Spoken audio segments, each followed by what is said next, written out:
Assalamualaikum warahmatullahi wabarakatuh. Waalaikumsalam warahmatullahi wabarakatuh. Ya, bagaimana kabarnya hari ini anak-anak? Baik, Bu. Ya, baik. Sebelum kita memulai pembelajaran kita pada hari ini, mari kita mulai dengan doa. Siapa yang bisa bimbing doanya? Silakan. Boleh? Dek? Sebelum kita mengawali aktivitas pada hari ini, mari kita berdoa. Dimulai. Selesai. Ya, terima kasih ya. Oh ya, sebelum kita mulai belajar seperti biasa, kita menyanyikan lagu Indonesia Raya. Viva Indonesia Raya. Indonesia Raya. Ya, silakan duduk. Semangat untuk belajar ya. Makasih, Bu. Ya, sekarang ibu absen dulu. Nanti kalau yang Alfa sedang apa ya? Alfiani, Cindy Fatika Sari, Nur Asyifa, Vivi Febrian. Iya. Sebelum ibu mulai belajar, coba kalian lihat dulu kondisi kelas kalian sudah bersih atau belum? Sudah, Bu. Bajunya yang masih gulung-gulung mulai dibersihkan lah ya. Ya, sampah-sampah sudah tidak ada? Ada, Bu. Ya. Apa yang masih ingat materi minggu lalu? Ya, coba Lala. Materi apa kemarin? Materi kemarin itu tentang ancaman keanekaragaman hayati. Iya, Yang itu pertama apa semua? Yang pertama ada hilangnya habitat, yang kedua ada pencemaran tanah, air, dan udara, Ya. perubahan iklim, eksploitasi tanaman dan hewan, adanya spesies mendatang, industrialisasi pertanian dan hutan. Oke, kasih tepuk tangan dulu juga. Ingat materi kemarin? Ada, Bu. Ya, coba deh. Upaya untuk melestarikan keanekaragaman hayati. Ya, apa saja itu upayanya kemarin? Ada 3. Yang pertama, konservasi in situ, Ya. konservasi ex situ, cagar biosfer. Ya, konservasi in situ, ex situ, dan cagar biosfer. Siapa yang bisa kasih pengertian dari in situ dan ex situ? Saya, Bu. Iya, versi. Konservasi in situ adalah konservasi flora, fauna, dan ekosistem yang dilakukan di dalam habitat aslinya atau di dalam kawasan.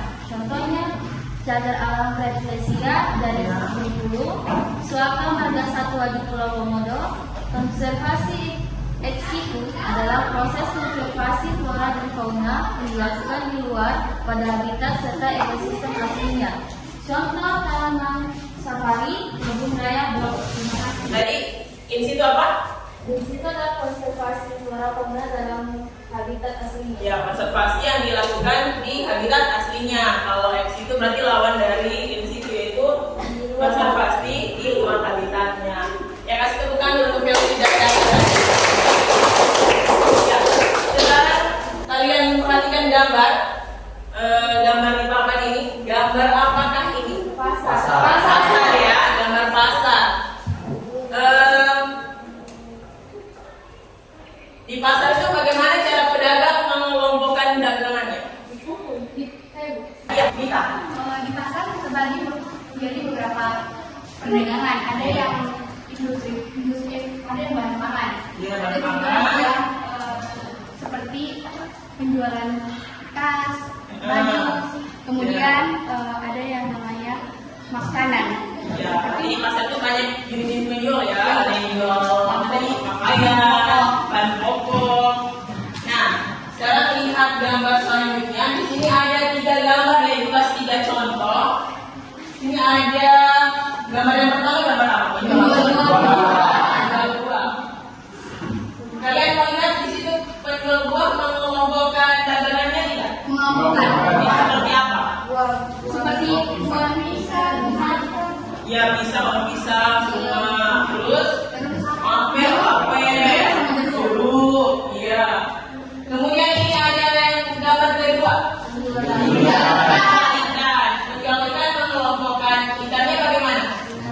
Sesuai jenisnya. Ya, betul. Seperti apa ya macam-macam ikan itu? Ikan Ikan batu.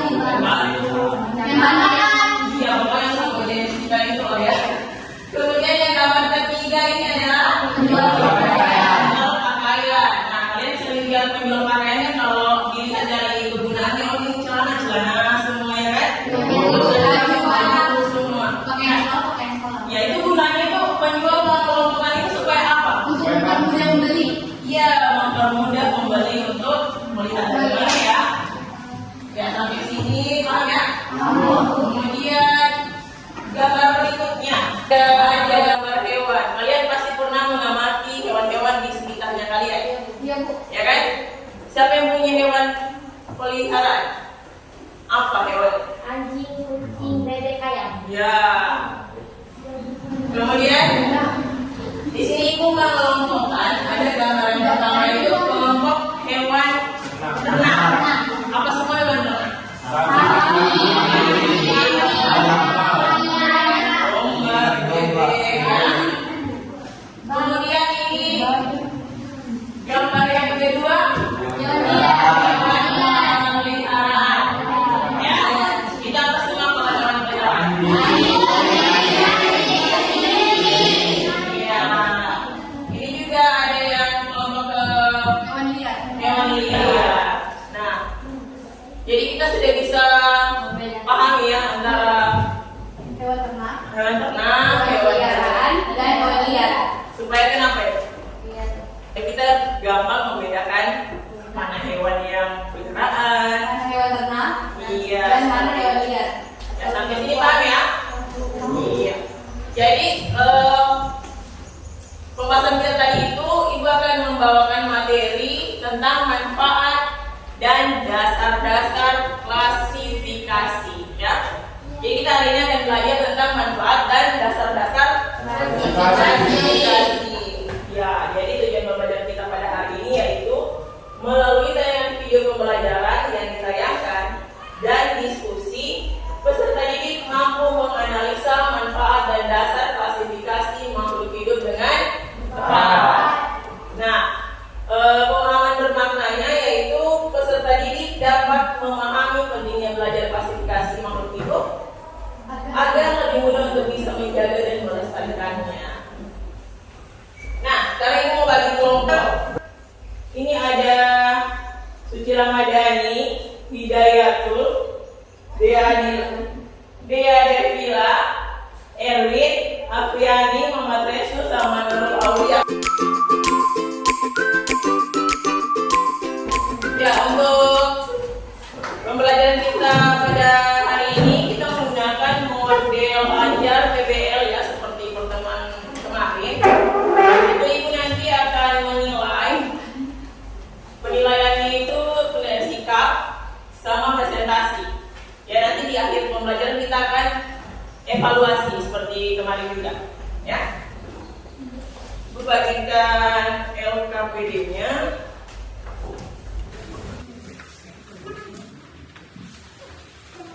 Lihat LKPD-nya. Nanti sudah bagikan alat dan bahan tadi. Langkah-langkah pembelajarannya yang pertama, Ibu menyuruh kalian menonton video. Ya, di situ ada barcode, kalian scan. Setelah di scan kalian nonton videonya dan dikerjakan per kelompok. Itu ada kelompok 1 membahas tentang apa itu? Tujuan dan manfaat. Ya, tujuan dan manfaat klasifikasi. Kelompok 2 ada yang nomor 2 itu ya prinsip-prinsip klasifikasi. Nah, yang sisanya kelompok 3 yang nomor 3 tentang dasar-dasar klasifikasi. Ini lupa. Saya juga kasih waktu diskusi kita pada siang ini yaitu 20 menit. Ya. Ya, itu nonton sama-sama ya, diperhatikan materi.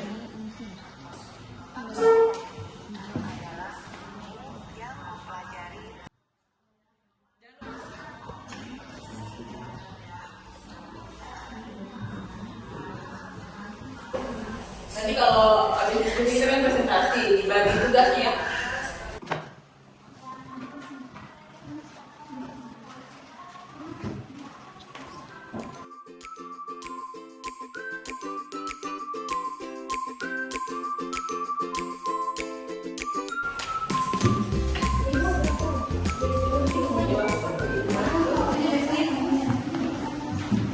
Ya, berarti prinsip-prinsip klasifikasi kalian cari di situ. Apa semua prinsip-prinsip klasifikasi.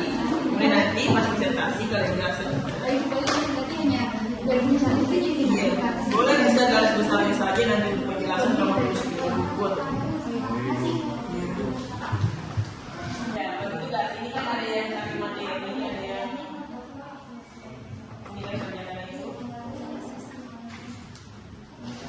Berarti semuanya ada yang enggak.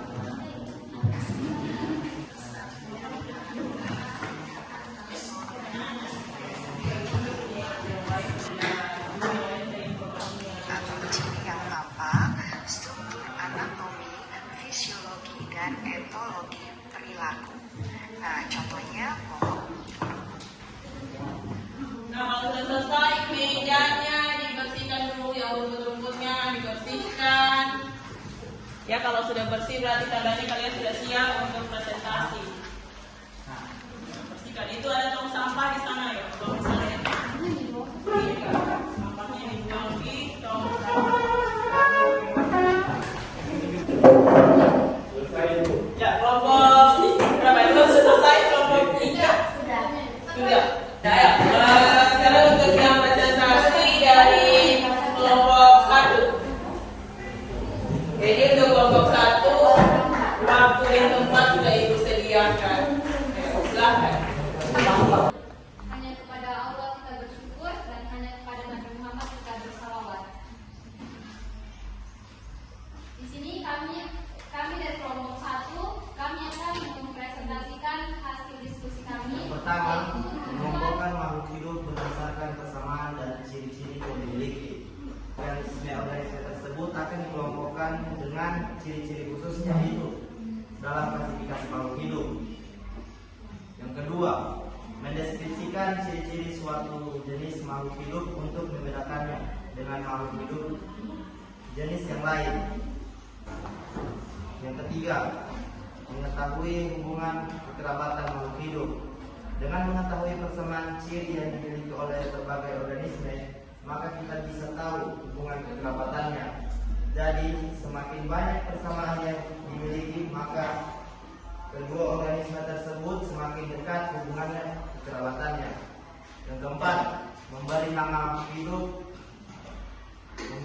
makhluk hidup yang belum diketahui namanya. Yang kelima, menyederhanakan objek studi sehingga mempermudah mempelajarinya. Manfaat klasifikasi yang pertama, menyederhanakan objek sehingga mudah dipelajari. Yang kedua, memudahkan kita dalam mempelajari makhluk hidup yang sangat beraneka ragam. Yang ketiga, mengetahui hubungan kekerabatan antara makhluk hidup yang satu dengan yang lain. Jadi saja yang dapat kami presentasikan. Apabila ada yang ingin ditanyakan, saya persilakan.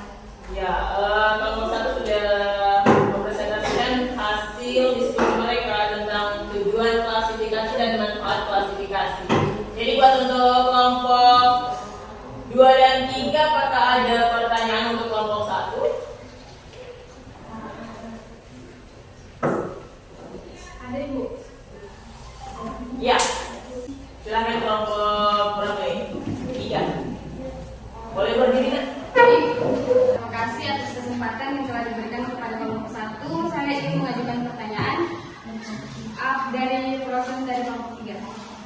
Apa yang akan terjadi jika tidak ada sistem klasifikasi makhluk hidup?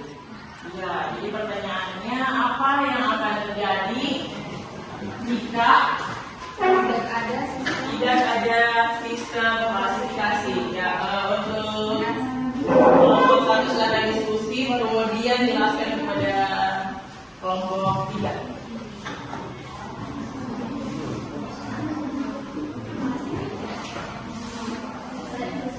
Saya akan menjawab pertanyaan dari kelompok 3.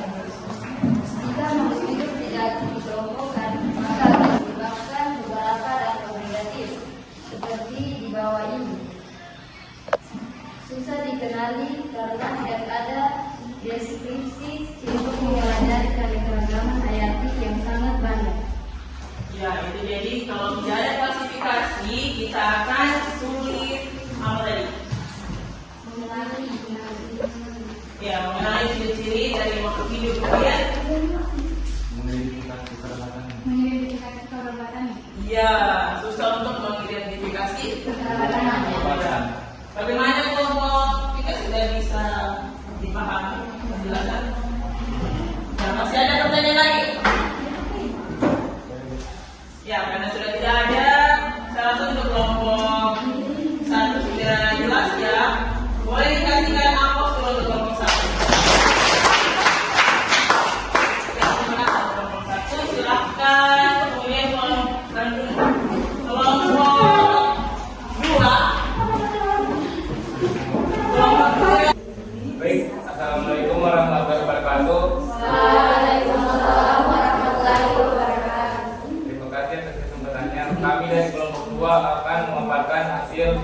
dari diskusi kelompok kami.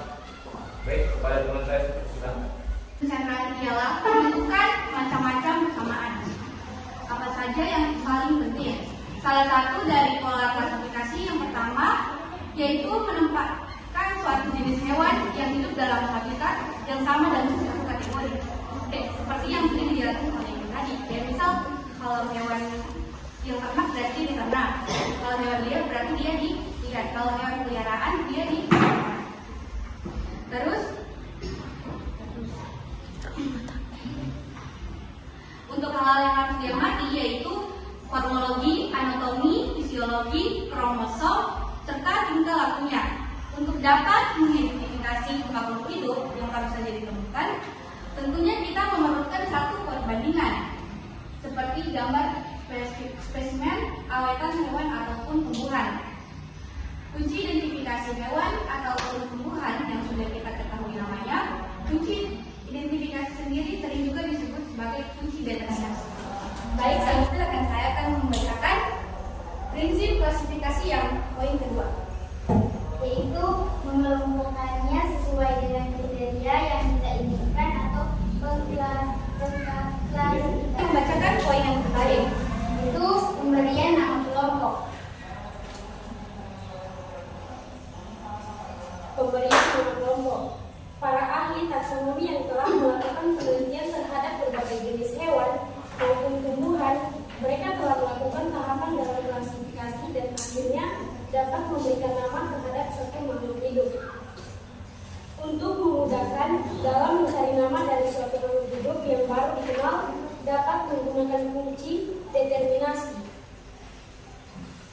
Baik, itulah tadi hasil dari diskusi kelompok kami. Ya, oke. Tadi kelompok 2 sudah menjelaskan tentang prinsip-prinsip klasifikasi. Baik, saya akan membacakan prinsip-prinsip klasifikasi. Yang pertama, mengidentifikasi ciri-ciri suatu makhluk hidup atau pencandraan. di sini teman-teman sudah tahu apa sih mengidentifikasi ciri-ciri suatu makhluk hidup atau sering disebut pencandraan. Kelompok 1 dan 3, apakah ada yang mau bertanya? Untuk pemahaman dari kelompok 2, siapa? Oh ya, ini. Oke, kelompok 1 ada pertanyaan untuk kelompok 3, silakan.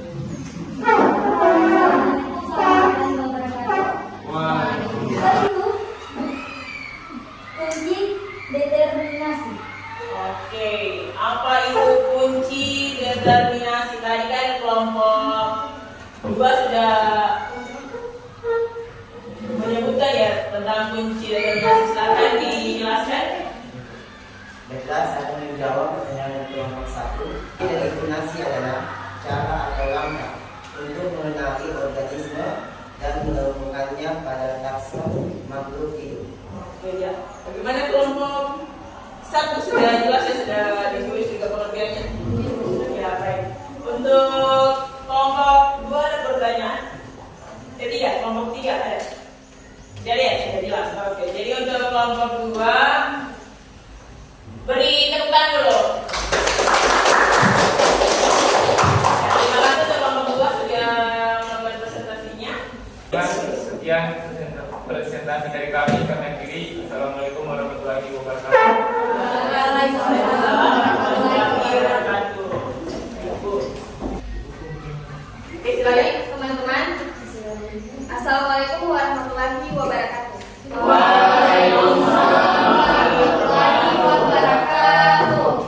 Kami dari kelompok 3 akan mempresentasikan dasar-dasar klasifikasi. Baik, pertama-tama saya ucapkan hanya kepada Allah kita bersyukur dan hanya kepada Nabi Muhammad kita bersalawat. Yang saya hormati guru pembimbing dan hormat saya sebut namanya Ibu Indah, dan langsung kepada teman-teman sekalian. Baik, untuk mengefisienkan waktu, kepada rekan-rekan saya persilakan untuk mempresentasikan hasil diskusi kami. Ya, terima kasih atas waktu dan kesempatannya. Saya akan membacakan dasar-dasar klasifikasi. Klasifikasi terbagi menjadi 4, yaitu sistem linear, sistem artifisial, dan sistem modern, dan sistem filogenetik. Pengertiannya akan dibacakan kepada teman saya yaitu Fifty Febrianti. Sistem awalnya didasarkan pada kesamaan sifat morfologi yang diberikan awal. Contohnya, hewan berkaki 4 seperti onta, tumbuhan pohon, kendi, belimbing. Yang kedua, sistem artifisial. Klasifikasi untuk tujuan praktis, misalkan Dasar dari klasifikasi pada makhluk hidup adalah persamaan dan perbedaan ciri. Ciri fisik adalah hal yang paling mudah bagi kita untuk melakukan klasifikasi makhluk hidup. Misalnya, kita mengetahui bahwa ayam dan elang termasuk golongan Aves, golongan bulu, karena persamaan fisik kedua yaitu berbulu, bersayap, dan berparu. B. Ciri morfologi atau dan anatomi. Ciri-ciri morfologi dapat kita lihat dari bentuk ular, bentuk tubuh makhluk hidup. Misalnya, bentuk paruh dan bentuk cakar pada hewan serta Baik, itu saja presentasi dari kelompok kami. Ya, baik dari kelompok tadi ya, kelompok 3 tentang dasar klasifikasi tadi ada 4. Semua tadi sistem alamiah, sistem artifisial, filogenetik ya. Jadi dari hasil pemaparan kelompok 3, apakah ada yang mau bertanya? ada Bu. Kelompok berapa? Ya, silakan kelompok 2. Assalamualaikum warahmatullahi wabarakatuh. Saya dari kelompok 2 ingin bertanya, siapa saja tokoh pencetus dasar-dasar klasifikasi tersebut? Baik, saya akan menjawab pertanyaan dari kelompok 2. Tokoh-tokoh pencetus dasar-dasar klasifikasi ini ada 2, yaitu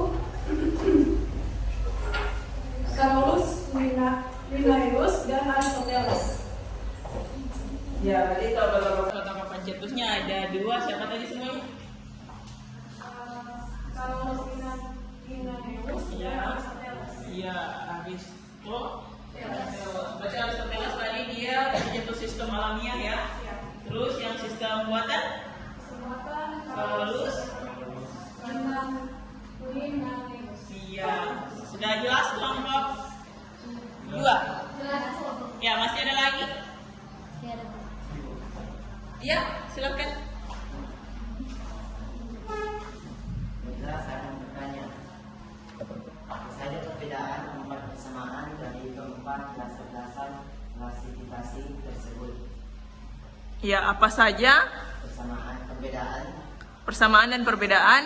4 persamaan dari keempat dasar. Oke. Berarti maksudnya apa saja persamaan dan perbedaan dari keempat itu ya? Bisa dijelaskan ya?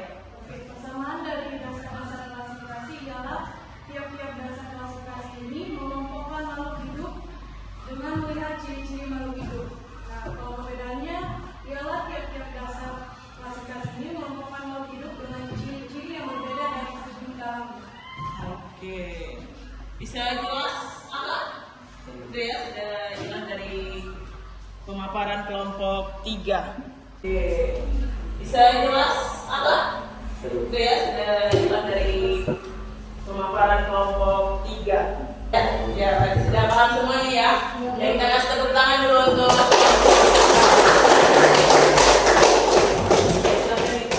Baik, itu saja presentasi dari kelompok kami. Sekian, terima kasih. Assalamualaikum warahmatullahi wabarakatuh. Waalaikumsalam warahmatullahi wabarakatuh. Tadi kelompok 1, 2, dan 3 sudah melakukan presentasi ya. Nanti tugasnya dikumpul di depan sini ya. Ya, dari hasil diskusi tadi sama pemaparan tiap-tiap kelompok, siapa yang bisa memberikan kesimpulan dari apa yang sudah kita bahas dari pertama sampai pada saat ini? Yang bisa kasih kesimpulan? Saya, Bu. Iya, silahkan Nita. Baik, di sini saya akan menyimpulkan dari materi kita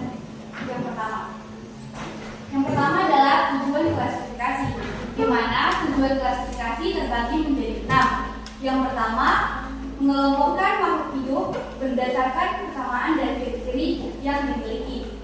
Yang kedua, mendeskripsikan ciri-ciri suatu jenis makhluk hidup. Dan yang terakhir, mengetahui tingkat evolusi makhluk hidup atas dasar kerabatannya.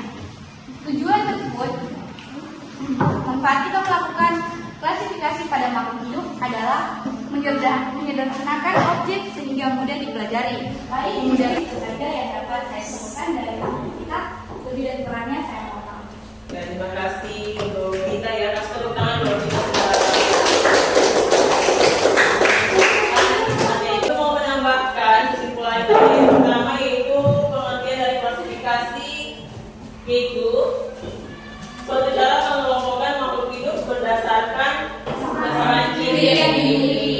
Nah, di situ ada taksonomi. Taksonomi itu adalah ilmu tentang klasifikasi makhluk buatan, kemudian yang ketiga sistem, Dan yang terakhir itu filogenetik. iya, oke. Jadi untuk materi hari ini sekarang sudah paham ya? Nah, sebelum ibu melakukan evaluasi, silakan dibaca ini. Seperti biasa kita melakukan penilaian antar teman.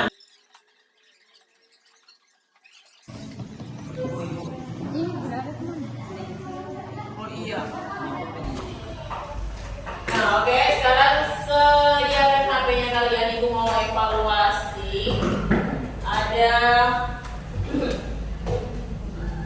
link dari Google Form ibu sudah bagi di grup itu. Silahkan dibuka dan dikerjakan.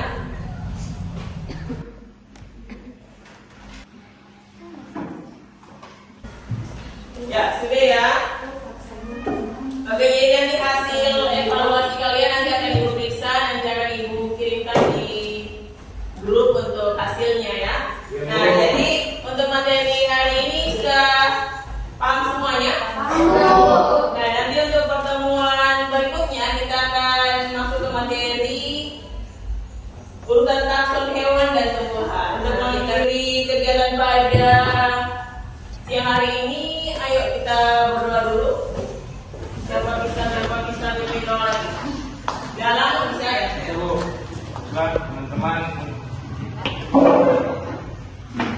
untuk mengakhiri kegiatan kita pada hari ini, marilah kita berdoa menurut agama dan kepercayaan kita masing-masing. Berdoa dimulai.